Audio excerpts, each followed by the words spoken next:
মাত্র 3টি উপকরণ দিয়ে এই পেস্টটি একবার ইউজ করে দেখুন। শুধু যে আপনার ফেস গ্লোয়িং হবে তা না, আপনার ফেস হয়ে যাবে হেলদি। এতে করে আপনার ফেসের যে অন্যান্য সমস্যাগুলো রয়েছে সেগুলোও আস্তে আস্তে কমে যাবে।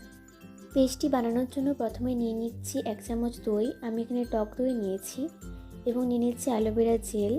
আপনারা এখানে বাজারের অ্যালোভেরা জেলও ইউজ করতে পারেন, আমি এখানে বাড়ির অ্যালোভেরা ইউজ করেছি। এরপর দিয়ে দিচ্ছি 1 চামচ অরেঞ্জ পিল পাউডার।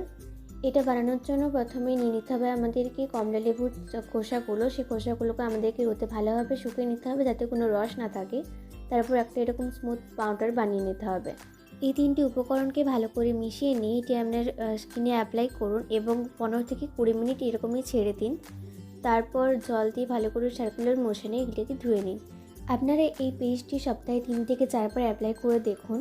আপনার স্কিন গ্লোয়িং তো হবেই, তার পাশাপাশি আপনার স্কিনের যে বিভিন্ন সমস্যাগুলো আছে সেগুলোও আস্তে আস্তে কমে যাবে।